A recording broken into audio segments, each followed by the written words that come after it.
사랑합니다. 축복합니다. 오늘 본문 말씀은 사람이 죽고 사는 것이 혀에 힘이 달려있다라고 말씀하고 계십니다. 이 말씀은 우리가 어떻게 말하느냐에 따라서, 그리고 어떤 종류의 말을 하느냐에 따라서 우리의 삶의 질이 완전히 달라질 수 있다는 것을 말씀하는 것입니다. 여러분은 최근에 가족들에게 무슨 말을 들을 때 제일 기분이 좋으셨습니까? 이렇게 물으시면 최근에요 하면서 교회를 가유뚱거리는 사람들도 있을 수 있을 것입니다. 최근에 신혼이가 저한테 물었어요. 아빠는 걸스데이에 유라 같은 스타일이 좋아요?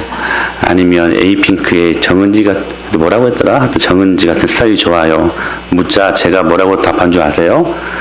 아빠는 엄마 같은 스타일이 좋아. 사랑하는 여러분, 생각이 바뀌면 우리 인생이 바뀝니다. 아멘. 그렇다면 여러분, 생각이 바뀌었다는 것을 무엇으로 알 수 있을까요? 말로 알 수 있습니다. 예. 그 사람이 무슨 말을 하는가를 보면 그 사람이 지금 무슨 생각을 하고 있다는 것을 알 수 있다는 것이죠.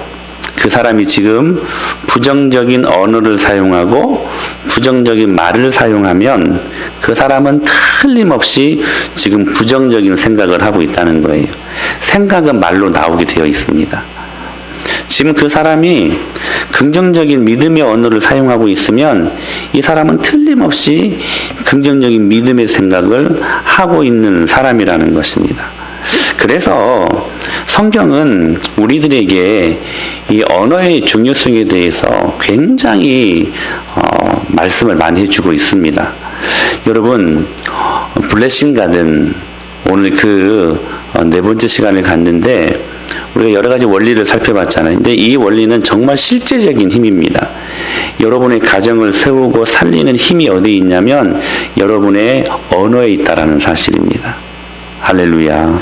네. 여러분들이 오늘 이 말씀을 잘 배워가지고 이 말씀을 순종하면서 잘 적용만 하면 제가 장담합니다. 여러분의 가정이 변합니다. 네. 돈 들지 않고 변해요. 돈 들지 않고 변해요. 이게 참 순종이 중요한 건데 오늘 주님께서 무슨 말씀을 하시든지 이 말씀대로 순종하기를 결단하면서 오늘 이 말씀을 들을 수 있게 되기를 바랍니다. 성경에서 이 언어, 이 말에 대해서 강조를 많이 하는데 이 말은 단지 어떤 의사소통인 한 수단이 아니라 이 언어 속에는 상상할 수 없는 생명의 에너지를 담고 있습니다. 마치 태양 에너지가 모든 생물을 살게 하듯이 우리들이 하는 이 말, 이 언어 역시 사람의 모든 운명과 환경을 변화시키고 움직이게 하는 어마어마한 생명의 에너지를 담고 있다는 사실입니다.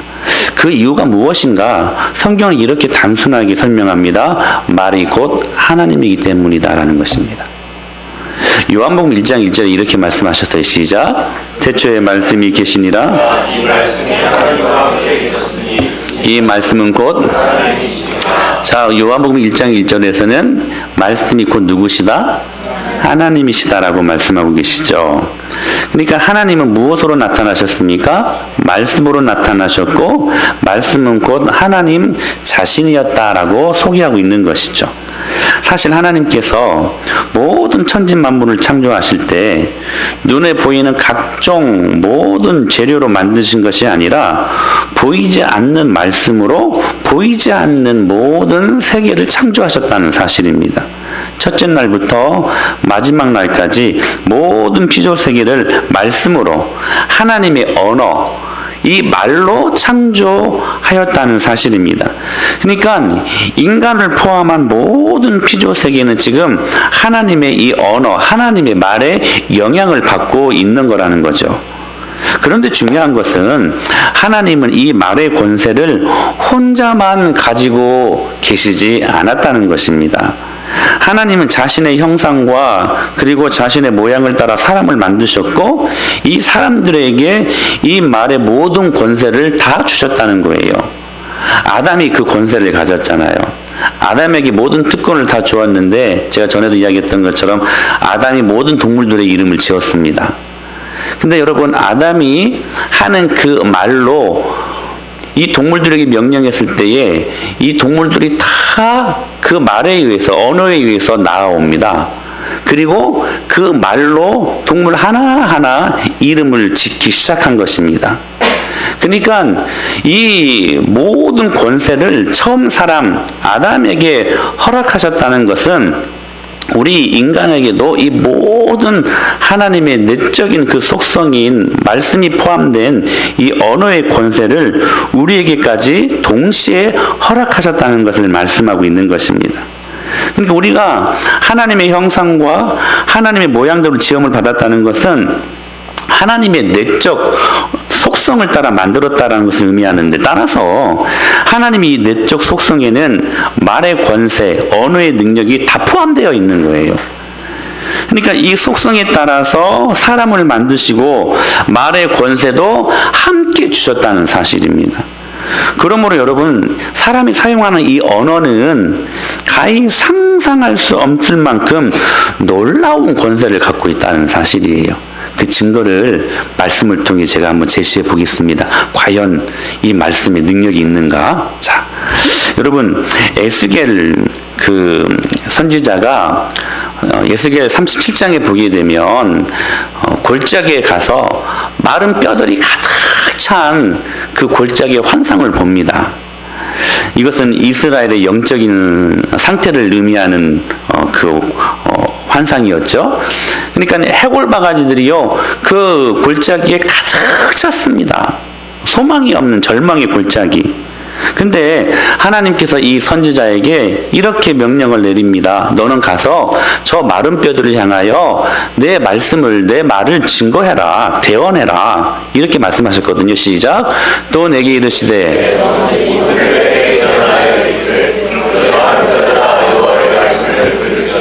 계속 주 여호와께서 이 뼈들에게 이같이 말씀하시기를 내가 생기를 너희에게 들어가게 하리니 너희가 살아나리라. 너희 위에 힘줄을 두고 살을 입히고 가죽으로 덮고 너희 속에 생기를 넣으리니 너희가 살아나리라. 또 내가 여호와인 줄 너희가 알리라 하셨다 하라. 그러면서 이렇게 말합니다. 시작. 이에 내가 명령을 따라 대언하니 대언할 때에 소리가 나고 움직이며 이 뼈 저 뼈가 들어맞아 뼈들이 서로 연결되더라. 할렐루야. 하나님이 선지자에게 명령을 내립니다. 너는 저 뼈들에게 가서 내 말을 전해라. 그리고 그 말씀에 순종하면서 선지자가 그 골짜기로 갑니다. 그리고 마른 뼈들을 아무런 생명이 없고 소망이 없는 그 마른 뼈들에게 하나님의 말씀을 7절에 보니까 대언했습니다. 그때 어떤 역사가 일어나냐면 소리가 나고 움직이며 이 뼈 저 뼈가 서로 연락하며 연결되며 마침내 큰 군대의 모습으로 생명력 있는 골짜기로 바뀌게 되었다는 사실이에요. 사랑하는 여러분, 오늘 이 놀라운 역사가 무엇으로 일어납니까? 말씀으로 하나님의 말을 전하는 것으로. 할렐루야. 그러니까 우리가 사용하는 믿음의 이 언어에는 어마무시한 능력과 권세가 있다는 사실이에요. 여러분 믿습니까? 에스겔이 그 말씀을 순종하며 대언했을 뿐입니다. 여러분 소망이 없는 지체들에게 절망 가운데 낙심하고 있는 영혼들에게 하나님의 말씀을 대언하시길 바랍니다. 그 말씀에 생명이 있으니 그 말씀을 듣는 자들마다 살아나게 될 줄로 믿습니다. 우리의 이 언어에는 어마무시한 놀라운 특권과 권세와 능력이 있다는 사실이에요. 그러면 여기에서 이런 질문을 할 수 있을 것입니다. 목사님, 그게 목사님 말처럼 쉽게 됩니까? 마음과 생각은 전혀 그렇지 않은데 긍정의 말, 믿음의 말을 한다고 능력이 나타납니까? 예를 들어 이런 거죠. 감사하고 싶은 마음은 전혀 없는데 어떻게 우리가 감사하다고 말을 할 수 있겠느냐 하는 겁니다. 현재 내 마음은 말하는 것과 전혀 다른데 말하는 것만으로도 효과를 볼 수 있냐는 것입니다. 여러분, 저는 여기 이렇게 답하고 싶은데 네, 충분히 그렇습니다. 얼마든지 그렇습니다. 여러분, 우리 말에는 능력이 있습니다. 그것은 우리의 마음과 상관없는 거예요. 내 마음에는 막 부정적이고 막 들끓고 막 분노가, 근데 이것과 상관없이 우리가 믿음의 말, 긍정의 말을 하게 되면 여러분, 신기한 일이 일어나요. 내 마음이 정말로 믿음의 말 그리고 감사의 말로 변하기 시작한다는 사실입니다. 왜 그러냐면 최근 신경의학계에서도 이런 이론을 정설로 받아들이고 있다고 그래요. 이 뇌 속에 언어 중추신경이 있는데 이 언어 중추신경이 인체 안에 있는 모든 신경계를 다 지배하고 있다는 것을 발견했다고 합니다. 그리고 이것을 정설로 지금 받아들였다는 사실이에요. 그러니까 우리의 뇌는 어떤 면에서는 굉장히 멍청해요. 우리가 하는 이 말을 우리의 언어 중추신경이 그냥 그대로 받아요. 그래서 내 마음과는 상관없지만 말이 했던 말들을 뇌가 입력을 해요. 그래서 이 입력시킨 이 모든 말들을 우리 신경 인체 내에 있는 모든 신경계에 그대로 전달하는 거예요. 그러니까 말하는 대로 우리의 손과 발이, 우리의 마음이 움직이게 되어 있다는 사실입니다. 여의도 순복음교회 목사님이 조영기 목사님이셨죠. 근데 그 교회 이 뇌학계의 아주 세계적인 권위자 그 의사 선생님, 장로님이 계셨대요. 하루간은 이 조영기 목사님을 초대해가지고 수술하는 장면을 보여주면서 목사님, 이게 언어 중추신경입니다. 제가 한번 건드려 볼게요. 딱 건드렸더니 인체 안에 있는 모든 신경계가 같이 일제히 반응하더랍니다. 그래서 여러분, 이것으로 말미암아 생겨난 테라피가 어떤 테라피입니까? 언어치료법이라는 것이죠. 그러니까 여러분, 우리의 이 말하는 것이 뇌에 입력이 되어서 이 뇌가 우리의 모든 신경계에 전달해가지고 우리의 마음과 상관없이 말한 것대로 우리의 손과 발이 움직이게 만들어 주셨다는 사실입니다. 여러분, 이 사실을 보여주는 아주 대표적인 사건이 있는데 신약 성경에 보게 되면 예수님께서 무화과 나무를 저주하시는 사건이 나옵니다. 때가 아니기 때문에 열매가 없는 나무를 왜 예수님께서 심술궂게 지나가시면서 하실 일이 없으셨는가? 왜 저주하시면서 마르게 하셨을까? 아마 조금 의문시되는 말씀이었을 거예요. 근데 여러분, 그 다음 말을 주목하면 예수님이 왜 이 말씀을 하셨는지를 우리는 그 의도를 충분히 알 수가 있습니다. 그 다음에 이런 말씀을 하셨습니다. 시작. 내가 진실로 너에게 이르노니 누구든지 이 산도로 들리어 바다에 던져지라 하며 그 말하는 것이 이루어질 줄을 믿고 마음에 의심하지 아니하면 그대로 되리라. 그러니까 이 말씀을 왜 하셨냐면 그 말하는 것이 이루어질 것들을 믿고 의심하지 아니하면 그대로 된다. 이거 말씀하고 싶으셨어요. 그러니까 말의 권세, 말의 능력을 지금 말씀하시려고 하는 예수님의 목적을 담고 있었다는 것입니다. 근데 여러분 보세요. 자, 저 보세요. 여러분, 이런 일들을 누가 할 수 있어요? 오늘 이 말씀이 우리가 포인트를 두고 핵심을 둬서 여러분, 우리가 액센트를 더 가지고 해야 될 말씀이 바로 누구든지라는 말입니다. 누구든지. 근데 이 말씀은 무슨 말씀이냐면 여러분, 예수님을 오래 믿은 사람 아니라는 거예요. 저와 같이 목사나 중직을 갖고 있는 사람들 아니라는 거예요. 이 말씀은 기도 많이 하는 사람들 아니라는 거예요. 누구든지. 한 가지 전제 조건이 있어요. 예수님을 영접한 사람들. 할렐루야. 하나님의 자녀들 누구든지 이 말의 권세를 우리는 부여받았다는 사실입니다. 그러니까 하나님을 믿는 모든 사람이라면 어떤 사람이든지 말의 권세를 갖고 있다는 사실이에요. 그래서 무화과 나무를 그냥 저주하신 거, 그러니까 정말 저주하신 거 동시에 말라버렸잖아요. 우리에게는 이 말의 권세가 있다는 거예요. 그러므로 예수님이 이 사건을 통해 가지고 우리가 하는 말의 권세를 믿으라고 무화과 나무를 실물 교재 삼아 시청각 교육을 지금 하고 계셨다는 사실입니다. 그 말하는 것이 이룰 줄을 믿고 마음에 의심하지 아니하면 그대로 되리라. 할렐루야. 저는 이 말씀을 중학교 3학년 때부터 믿었어요. 오늘 전의 말씀이 이 산더러 들려 바다에 던져리라 하며 그 말하는 것이 이룰 줄을 믿으라고 말씀하시잖아요. 제가 집에서 제 모교회를 가는 그 중간에 이 무당집 촌이 있었습니다. 무당집 촌이. 날마다 제가 중학교 3학년 때부터 제자 훈련을 받으면서 우리 제자 훈련 시키셨던 그 목사님이 너희들의 말의 권세가 있으니까 너희들의 말의 영향력을 좀 행사하라고 계속해서 주문하시길래 제가 친구들이랑 항상 그 길을 이렇게 통과하면서 계속해서 이 점집들이, 이 무당집들이 빨리 다 제거되게 해달라고 계속 기도했거든요. 6년 동안. 근데 여러분, 6년이 지나자 하나님께서 그 기도를 응답하셨습니다. 도시계획이 일어나가지고요, 그 무당 전체 그 운둔지, 그러니까 그 공동체가 완전히 사라져버렸습니다. 이렇게 말하면 분명히 여러분이 속으로 그러죠?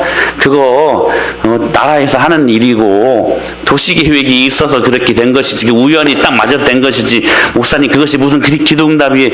여러분, 저는 기도응답이라고 믿습니다. 아직도 흐뭇하게 반신반의 하면서 웃으시는 분들이 계시는데 저는 확신합니다. 저희들의 기도 때문에 그거 없어졌다고. 저는 이 말씀을 믿거든요. 사랑하는 여러분, 그 말하는 것이 이루어질 줄을 믿고 마음에 의심하지 않고 기도하면 주님이 이루십니다. 이루세요. 또 대표적인 사건이 있죠. 이스라엘이 가나안 땅에 들어갈 때 모세가 12스파이를 보냅니다. 정탐꾼을 보내죠. 그리고 그 땅을 정탐하고 오라고 지시를 합니다. 그렇게 지시한 결과 정탐을 하고 난 다음에 보고를 하는데 12명 모두가 똑같은 보고를 해요. 그 땅은 하나님이 허락하신 너무나 좋은 땅이다. 너무나 기름지고 아름다운 땅이다. 우리나라에서 나는 포도는 맛있는 포도인데 한 이만하잖아요. 근데 가나안 땅에 사는 포도는요, 이따만해요. 그러니까 한 사람이 들고 오기 어려워. 그래서 막대기를 껴가지고 두 사람이 어깨에 메고 오는, 그렇게 가나안 땅이 기름진 땅이었습니다. 아름다운 땅이었어요. 하나님이 말씀하셨던 것처럼 정말로 젖과 꿀이 흐르는 땅이었어요. 똑같이 12명이 보고를 합니다. 역시 주님이 허락하신 귀한 땅이었습니다. 가나안 땅은 정말로 아름다운 땅입니다. 기름진 땅입니다. 축복 있는 땅입니다. 그런데요, 갑자기 그들의 이 환상을 깨트리는 커다란 장애물들이 그들 눈에 발견되어집니다. 바로 네피림의 후손 아낙 자손들, 그 가나안에 이미 정착하여 살고 있었던 원주민들이었습니다. 이 아낙 자손들은 자이언트였어요. 그러니까 이스라엘 사람들이 키가 170 정도 된다고 생각한다면 그 사람은 키가 3m가 넘어. 그러니까 배 이상이 더 넘죠. 그러니까 이 아낙 자손들을 보고 정확히 10대 2로 보고가 나뉘어집니다. 처음에는 다 같이 긍정적인 보고를 냈어요. 근데 그 장애물을 보자 10대 2로 정확히 그들의 보고가 나뉘어집니다. 10명은 이렇게 보고했어요. 시작. 거기서 네피림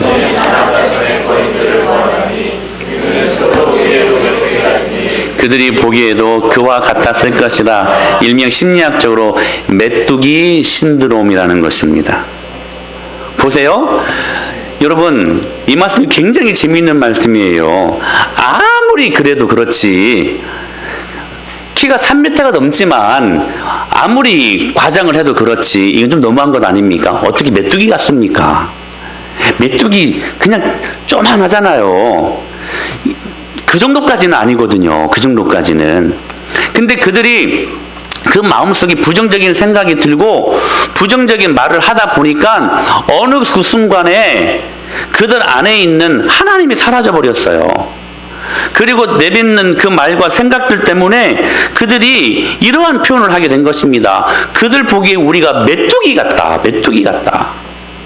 사랑하는 여러분, 부정적인 언어가 우리를 지배하고 있으면 여러분, 우리는 세상에서 하나님을 볼 수 없고 하나님을 볼 수 없으니 지극히 한없이 자신을 비관하게 될 수밖에 없다는 사실입니다. 이거 잘 보셔야 돼요. 하나님이 허락하신 아름다운 땅인데 그 안악 자손들 때문에 우리는 메뚜기 같은 존재입니다. 그 땅을 취할 수 없습니다. 택도 없는 소리입니다. 근데 여러분, 중요한 게 있어요. 이 부정적인 말을 들은 온 회중이 소리를 높여가지고 밤새도록 울며 불며 이럴 걸 왜 우리를 애굽에서 빼내어 오셨습니까? 이럴 걸 차라리 애굽 땅에서 죽도록 놔둬버리지 왜 이 칼에 망하게 두십니까? 원망하고 불평하며 한없이 자신을 비관하며 여러분, 온 회중이 이 10명의 부정적인 이 말 언어에 잠식된 채 하나님을 향하여 원망하기 시작합니다. 여러분, 여기에서 우리가 참 깨달을 수 있는 참 중요한 교훈이 있는데, 부정적인 말에도 굉장히 큰 위력이 있다는 것입니다. 학자들은 당시 이스라엘 백성들의 인구를 250만 명, 최소 많게는 500만 명까지 봅니다. 그러니까 여러분, 굉장히 많은 인구 아니었겠습니까? 대구 광역시 한 2개를 합쳐놓은 그 인구였어요. 작은 인구가 아니었습니다. 근데 여러분, 당시에 SNS가 있었습니까? 리액션 해주셔요. 있었어요, 없었어요? 당시에 여러분, 인터넷이 있었습니까? 멋진 발음으로? 없었어요. 신문이 있었습니까? 확성기조차 하나 없었습니다. 근데 그 부정적인 그 말이요, 하룻밤 사이에 다 퍼져버립니다. 최소 250만 명에게. 여러분, 부정적인 말은 긍정적인 말과 동시에 위력이 있는 겁니다. 근데 그 위력은 공동체를 파괴하는 위력이에요. 파괴하는. 저의 정치 색깔은 한때는 진보에 가까웠어요. 진보에. 근데 진보 진영에 있는 사람들과 몇 주 동안 말씀을 나눈 적이 있었거든요. 근데 제 생각이 바뀌었어요. 진보 쪽에 있는 사람들의 말을 듣다 보면, 사람의 생각이요, 정말 염세적이게 돼요. 모든 것을 다 색안경을 끼고 다 부정적으로 보더라고요. 좋은 거 하나도 없어. 근데 뭐냐면 그들의 삶이 어떠냐는 거예요. 그들의 삶이 형편없거든요. 형편없거든요. 작년에 제가 푸념하듯이 순장님들 앞에서 일주일만 쉬었으면 좋겠다 그랬거든요. 하나님이 정말 쉬게 하시더라고요. 독감 걸려가지고 일주일 동안 고생했습니다. 쉬긴 쉬었는데 진짜 아팠어요. 여러분, 말 잘해야만 합니다. 그래서 지금 제가 여러분, 쉬고 싶단 말 못해요. 그 앞에 무슨 말을 붙이냐면 평안하게, 정말 즐겁게 쉬고 싶다 이렇게 말하지. 오카노 목사님 아시죠? 돌아가셨잖아요. 그 오카노 목사님이 어떤 분이십니까? 참 교회를 참 이끄는 귀한 목사님 아니셨습니까? 근데 그 교회가 부흥되는 그 과정 속에서 남전도회가 결성이 되었는데, 남전도에서 모이기만 하면 목사님 욕을 하더래요. 목사님. 근데 한 장로님이, 그 한참 우리 교회 나오셨던 장로님, 구자관 장로님이라고, 장로님 저한테 해주시는 말씀이에요. 그 말씀에 이렇게 한 번, 두 번 계속해서 목사님은 안 좋다, 나쁘다, 이 말을 듣다 보니까 정말로 존경하고 사랑하고 평생을 따라갈 만한 목사님으로 알고 그렇게 다가섰는데, 주위에서 하는 말을 듣다 보니까 그 목사님에 대해 생각이 바뀌더래요. 그래서 그 목사님을 떠나서 교회를 옮기려고 했대요.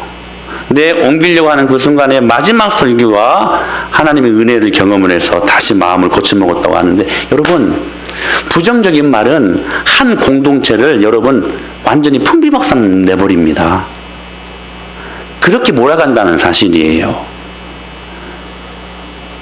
그러니까 우리에게 긍정적인 말도 참 중요한데 이 부정적인 말의 위력도 굉장히 강력하다는 사실이에요. 저는 여러분들이 믿음의 말, 긍정의 말로 쓰임받는 사람들 될 수 있게 되길 축복합니다. 근데 이 부정적인 보고에 대해 여호수아와 갈렙의 반응은 어땠습니까? 모두들 죽겠다고 아우성치는 그 순간에 이들은 어떻게 말합니까? 이렇게 말했습니다. 시작. 여호와께서 우리를 기뻐하시면 이는 과연 적과 꿀이 흐르는 땅이니라. 9절. 다만 여호와를 거역하지는 말라. 또 그 땅 백성을 두려워하지 말라. 그들은 우리의 먹이라. 그들의 보호자는 그들에게서 떠났고 여호와는 우리와 함께 하시느니라. 그들을 두려워하지 말라. 할렐루야. 근데 여러분 이것도 좀 과장 아닙니까? 이 개역 성경에서는 그들은 우리의 밥이라고 이렇게 이야기합니다. 이것도 좀 과장되지 않습니까? 아무리 그래도 어떻게 그 자기들보다 키가 두세 배가 큰 사람들을 우리의 밥이라고 말해요. 여기서 밥은 여러분 메뚜기입니다. 메뚜기. 그러니까 여러분 10명은 그들 보기 우리가 밥이다. 메뚜기 같다. 근데 2명 여호수아와 갈렙은 어떻게 표현한 겁니까? 그들이 우리가 보기에 메뚜기 같다 라고 말한 거예요. 이것도 과장 아닙니까? 근데 여러분 기억하세요. 믿음의 말은 여러분 모든 것들을 가능하게 하는 능력입니다. 능력이에요. 그러니까 여기서 참 중요한 것은 뭐냐면 이렇게 서로 옥신각신 죽이느니 살리느니 모세를 바로 처단하자 하고 차라리 애굽으로 돌아가자는 이 말들을 이렇게 옥신각신 긍정적인 말도 있고 막 부정적인 말이 더 많고 이 모든 말들을 중요한 것은 뭐냐면 하나님이 듣고 계셨다는 것입니다. 여러분 꼭 기억하세요. 여러분이 하는 모든 말들을 지금도 하나님은 듣고 계십니다. 듣고 계세요. 이렇게 말씀하시잖아요. 시작.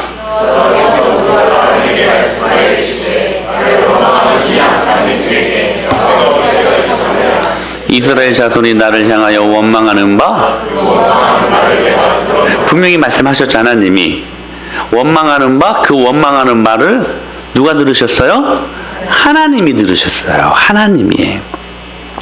믿음의 말도 듣는데 하나님은 우리가 원망하고 불평하는 말도 들으신다는 거예요. 여러분 정말 무섭지 않습니까? 저는 이게 정말 무서운 말씀 같아요. 원망하는 말, 불평하는 말, 못 살겠다고, 죽겠다고, 답답해 미치겠다고 한 모든 말들을 하나님이 듣고 계십니다. 듣고 계세요. 그러니까 그렇게 말씀을 듣고 계셨던 하나님께서 그들에게 이르기를 28절에 이렇게 말씀하세요. 정말 중요한 말씀이 시작. 그들에게 이르기를 여호와의 말씀에 내 삶을 두고 맹세하노라. 너희 말이 내 귀에 들린 대로 내가 너에게 행하겠다 말씀하십니다.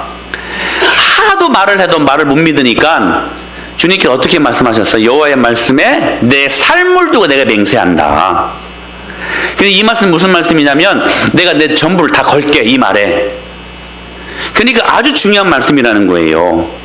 하시면서 무슨 말씀하셨어요? 너희 말이 너희들이 사용하는 그 말이 내 귀에 들리는 대로 내가 너희들의 삶을 그렇게 만들어 놓겠다 하시는 말씀이셨어요.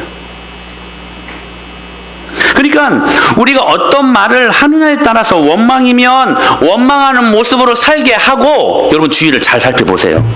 원망하고 여러분 불평하는 사람들이 잘 사는 사람들은 없습니다. 대표적으로 북한을 보세요. 여러분 순전히 원망하고 불평하고 남 책임 아닙니까? 잘 삽니까? 못 살아요. 여러분 우리가 감사하면 감사하는 모습으로 하나님께서 그렇게 삶을 살게 하시겠다는 것입니다. 아멘. 네. 하나님께서 우리가 하는 말에 따라 하나님도 행동하시겠다는 거예요. 여러분 이게 얼마나 놀라운 일입니까? 이처럼 우리의 말에는 놀라운 권세와 능력을 갖고 있다는 사실이에요. 결국 여러분 그 현상을 보며 원망하며 불평했던 무리들은 원망하는 생활들을 하면서 여러분 결국 광야에서 다 죽었습니다. 출애굽 1세대들 여호수아와 갈렙 외에는 다 죽었어요. 과연 그렇게 말했던 대로 살다 죽었습니다. 근데 믿음의 말로 주님을 기쁘시게 했던 여호수아와 갈렙을 보십시오. 그렇게 말한 결과 정말로 가나안의 모든 것들을 먹이 삼아 축복과 주님 주시는 놀라운 은혜를 경험하며 살 수 있었던 인생들 아니었습니까? 사랑하는 여러분, 그들의 말이 곧 그들의 믿음이었습니다. 우리가 사용하는 말에 따라 삶의 질이 판이하게 달라진다는 사실입니다. 여러분, 우리가 사용하는 말에 이러한 생명 에너지가 있다는 사실들을 기억하실 수 있게 되길 바랍니다. 이걸 우리가 우리 가정 안에 잘 적용을 시키면 여러분의 가정이 생명 언어로 여러분 다시 회복되고 살아날 수 있게 됩니다. 할렐루야. 돈 드는 거 아니라고 말씀드렸었죠. 돈 드는 일 아니에요. 우리의 마음만 고쳐먹고 이 말씀대로 순종하면 생명력이 우리 가정 안에 일어나게 된다는 사실이에요. 제가 이 블레싱 가든 설교를 하면서 예수님의 희생과 사랑에 대해서 이야기하고 그리고 원리에 대해서 이야기하면서 여러분 무엇을 드렸습니까? 떠남에 대해서 이야기를 했고 또 주님 주시는 은혜를 바라보면서 우리 여러 삶 속에서 복종과 희생이 있어야 된다는 것을 말씀을 드렸지 않습니까? 근데 실제적인 가정을 살리는 능력이 바로 여기에 있습니다. 우리 말에 있다는 사실이에요. 여러분 하루에도 여러분의 가정 안에서 하는 그 말들 때문에 얼마나 우리 자녀들은 힘들어합니까? 내 남편과 아내들은 그 말들 때문에 얼마나 여러분 아픔을 경험하고 때로는 죽고 싶을 때도 있지 않습니까? 모든 것이 말에 있어요. 또 어떨 때는 우리에게 힘을 줍니다. 말에 있다는 사실이에요. 우리 자녀들이 갑자기 뭐 엄마 아빠가 큰 거 해준 것도 없는데 막 힘이 나요. 왜요? 엄마 아빠가 격려하고 생명 언어로 계속 축복하니까. 사랑하는 여러분, 언어만 잘 사용해도 여러분의 가정이 살아날 줄로 믿습니다. 근데 오늘 이것을 생명 언어라고 하는데 우리 가정을 살리는 생명 언어를 오늘 이 오전 시간과 오후 시간에 2시간으로 이렇게 나누어서 좀 살펴보기를 원하는데 오늘 한 가지를 말씀드릴게요. 바로 인정하는 언어입니다. 인정하는 말. 여러분 저를 보세요. 이제 신약 성경에 보게 되면 삭개오라는 인물이 나옵니다. 삭개오는 성경에 나오지는 않지만 역사적인 문헌에 의하면 제가 몇 번 말씀을 드렸는데 그는 고아로 자랐다고 해요. 그리고 다리도 저는 사람이었습니다. 장애인이었죠. 그리고 키도 저하고는 반대로 작았어요. 이런 자신의 처지를 가지고서는 도무지 이스라엘 한 사회에서 살아남을 수 없겠다고 생각한 나머지 그는 그래도 머리는 좋았던 것 같아요. 한 가지를 붙잡습니다. 내가 이 사회에서 살아남기 위해서는 돈만 한번 많이 벌면 저놈들 내 앞에 무릎 꿇겠지. 그날이 오겠지. 하고 이스라엘이 가장 천하게 여기는 세리라는 직업을 선택했고 그리고 얼마나 민족의 돈을 갈취를 많이 했으면 세리장이 되었습니다. 그러니까 돈을 많이 벌면 자신의 처지가 조금은 나아질 줄 알았어요. 그래서 많은 돈을 벌기 시작했습니다. 그러나 그렇게 돈을 많이 벌었는데도 벌면 벌수록 사람들이 자신과 관계를 맺으려고 하지 않는 거예요. 사람들이 웅성웅성 모여 있어요. 무슨 일인가 가기만 하면 삭개오 때문에 사람들이 떠나버리는 거예요. 상종하기 싫다는 것이죠. 상대적인 고독과 쓸쓸함은 그 누구에게도 말하지 못할 그에게 상처가 되었고 아픔이 되었다는 사실입니다. 그러던 어느 날 굿뉴스, 복음이 되시는 예수님이 자신의 동네로 지나가신다는 말씀을 듣게 되었습니다. 생각한 거예요. 예수님이라면 혹 자신의 신세를 조금은 이해하시겠지 하는 간절한 소망으로 그 예수님을 만나보기로 결심을 합니다. 그리고 그렇게 결심을 한 나머지 예수님이 계신 곳에 정말 버선발로 걸어갑니다. 뛰어갑니다. 물론 삭개오가 수많은 무리에 의해 쌓여있는 예수님을 직통으로 직접 만날 수 있었던 기회가 있었습니다. 왠 줄 아세요? 삭개오가 나타나기만 하면 사람들이 다 도망가잖아요. 상종하기 싫다고. 그러니까 당시에 예수님이 항상 다니시는 곳들마다 반경 한 50m 정도 그렇게 사람들의 군중들이 둘러싸여서 예수님 다니셨어요. 근데 삭개오가 짠 나타나면 삭개오를 알았으니까 상종하기 싫어하는 사람들이 다 그냥 물러갔을 거라는 것이죠. 그 상황 속에서 예수님과 이 삭개오가 1대1로 대면할 수 있는 절호의 기회가 있었습니다. 근데 삭개오가 그 길을 선택하지 않았어요. 그리고 옆에 있는 뽕나무로 올라갑니다. 개정성경에서는 돌무화과나무라고 이야기하는데 저는 뽕나무가 더 좀 친근합니다. 어렸을 때부터 들었던 이야기라. 왜 그랬을까요? 그 마음속에 상처가 아직도 남아있었기 때문이었습니다. 상처받기 싫었어요. 사람들 때문에. 그리고 뽕나무를 선택해서 올라간 거예요. 근데요, 여러분, 이 말씀에 원어적인 접근이 정말로 필요해요. 수많은 군중들이 있었지만 예수님은 그 순간에 오직 한 사람 삭개오만 생각했습니다. 많은 대중들이 있었어요. 많은 사람들이 있었습니다. 근데 예수님이 왜 이 동네로 들어왔는가? 그냥 우연히 삭개오를 그래서 만난 게 아니라는 거예요. 의도적으로 삭개오를 만나주기 위해 그 동네로 오셨다는 사실입니다. 그리고 구름대와 같은 그 군중들을 몰고 다니면서 갑자기 어디론가 향하는데 그 뽕나무에 올라갔던 그 우스꽝스러운 삭개오가 마음이 콩닥콩닥 거리는 거예요. 갑자기 자기가 있는 그 뽕나무가 있는 방향으로 예수님께서 그 군중들을 몰고 막 오는 거야. 막 설마 했어요. 뭐 이쪽으로 가는 길이셨겠지 하고, 근데 계속해서 그 발걸음이 그 뽕나무 밑에까지 오는 거야. 그러자 이렇게 예수님이 삭개오를 향하여 외쳐댔습니다. 시작.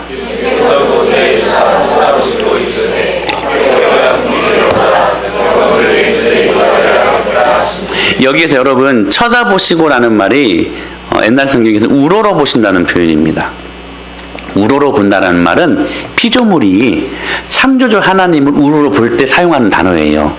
근데 지금 누가 지금 이 단어를 사용하고 있어요? 지금 예수님이 누구를 봐요? 지금 의도적으로 오셨다는 거예요. 삭개오를 만나기 위해서. 이건 예수님이 지금 사용할 수 있는 단어가 아니에요. 그런데 예수님이, 하나님이신 예수님이 그렇게 상처받고 얼룩진 과거의 아픔 때문에 힘들어하는 한 영혼을 주님께서 살려내기 위해 의도적으로 그 밑에 가셔서 우러러 보시며 삭개오의 이름을 부르고 계셨다는 사실입니다. 고대 근동국가에서 여러분, 중동 지역에서 이름을 부른다는 것은 넌 내 아들이다 인정하는 의미가 있는 말씀이에요.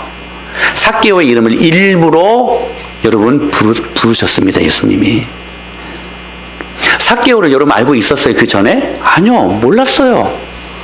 근데 예수님은 하나님이셨습니다. 할렐루야. 삭개오를 알고 있었다는, 의도적으로 삭개오를 만나기 위해, 그리고 한두 명도 아니고 그렇게 평상시에 이 삭개오를 괄시하고 멸시하며 조롱했던 그 수많은 군중들 앞에서 보란듯이 삭개오야 내려와라, 속히 내려와라, 내가 오늘 너희 집에 가서 먹고 마시고 싶어, 내가 너랑 오늘 잠 좀 같이 자면 안 되겠니? 하시는 말씀이었어요. 무슨 말씀이냐면 네가 나의 자녀라는 것을 내가 인정할게, 그 말씀이었어요. 이 한마디에 인정하는 메시지를 삭개오가 듣고 여러분 그가 위대한 결단을 합니다. 그 강팍했던 그 마음이 무너집니다.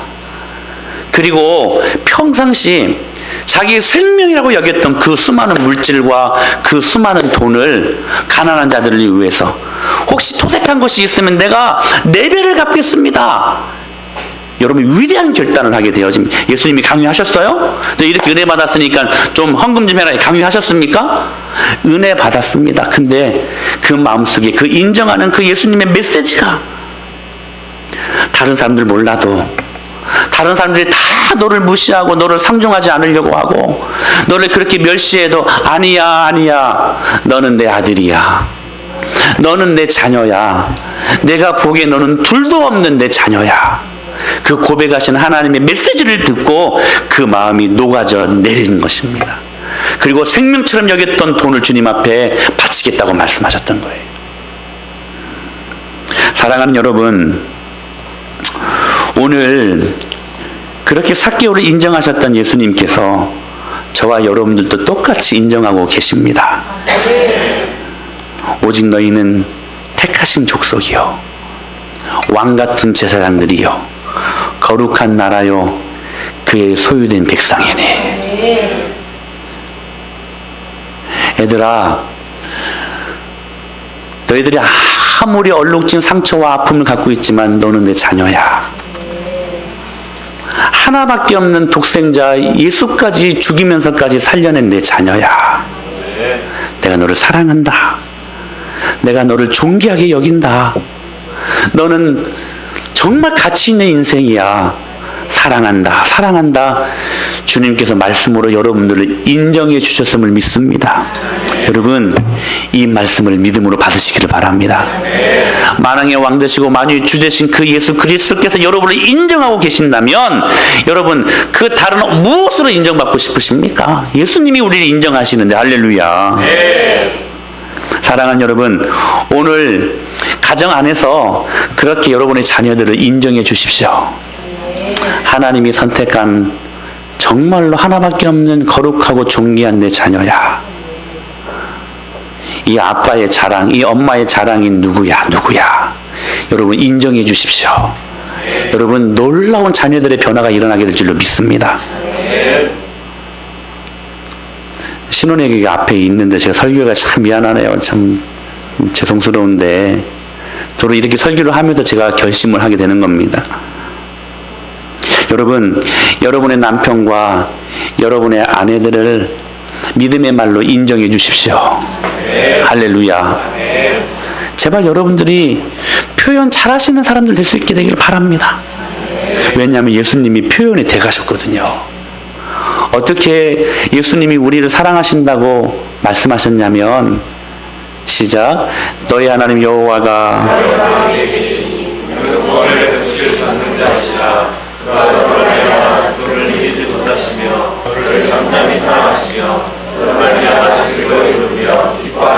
할렐루야. 하나님 아버지의 우리를 향하신 사랑의 고백입니다. 여러분, 이 말씀이 여러분의 고백이 될 수 있게 되길 바랍니다. 다시 뭐라고 말씀하셨어요? 자, 기쁨을 이기지 못하신대요. 이 여러분들이 얼마나 사랑스럽고 좋으면 우리의 과거의 상처와 수많은 죄와 상관없이 여러분들 때문에 기쁨을 컨트롤할 수 없는 아버지의 마음, 할렐루야. 그분은 표현에 대가셨어요. 사랑을 이렇게 표현하셨습니다. 또 이렇게 표현하고 계시죠. 시작. 내가 내 눈에 보배롭고 존귀하며 내가 너를 사랑하였은즉 내가 내 대신 사람들을 내어주며 백성들이 내 생명을. 주님은 우리를 항상 보배롭고 존귀히 여기셨습니다. 표현에 대가셨어요. 이렇게 말씀하십니다. 아가서 말씀 시작. 내 사랑아, 너는 어여쁘고 어여쁘다. 내 눈이 비둘기 같구나. 비둘기 같은 눈이 있어요 혹시? 여러분, 하나님이 우리를 향하신 사랑의 고백이에요. 내 사랑아, 어여쁘고 어여쁘도다. 그 다음 말씀 더 기가 막힌 말씀이에요. 시작. 너희는 건포도로 내 힘을 돋고 사과로 나를 시원하게 하라. 내가 사랑함으로 병이 생겼습니다. 여러분, 하나님이 우리 때문에 상사병이 났대. 상사병이. 여러분, 누군가를 혹시 사랑해 보신 적 있으십니까? 상사병이 걸려본 적 있으십니까?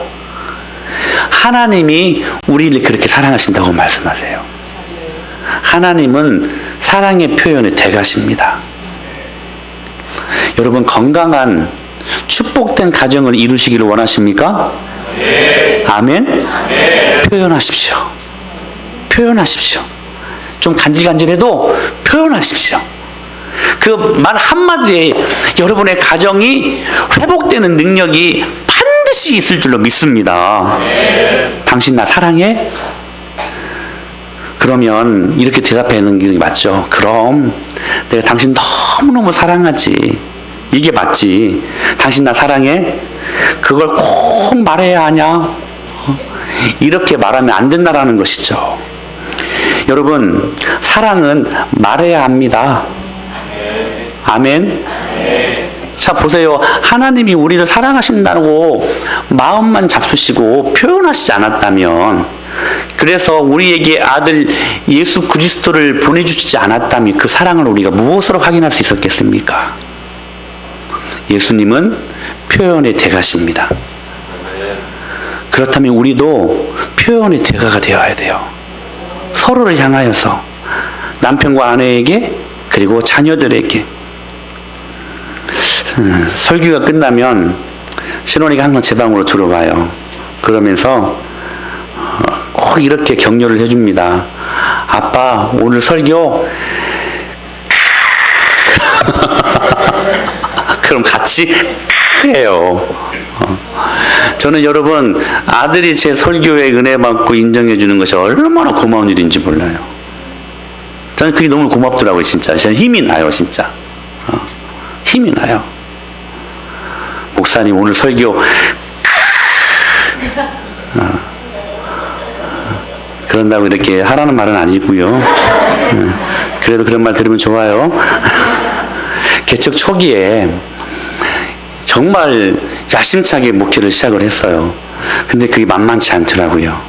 좀 하다 보니까 자신감도 떨어지고 자존감도 하염없이 낮아지고 이렇게 낙심될 때 아내가 저한테 해줬던 말이 있었어요. 무슨 말이었냐면, 여보, 나는 오카노 목사님의 설교보다 이동원 목사님, 하윤교 목사님의 설교보다 당신 설교가 더 탁월한 것 같아. 제가 그 말을 듣고 저는 알죠. 제가 어떻게 그분들과 비할 때가 이렇게 되겠어요, 여러분. 진짜 그런 분들은 하나님이 귀하게 쓰시는 분들 아닙니까?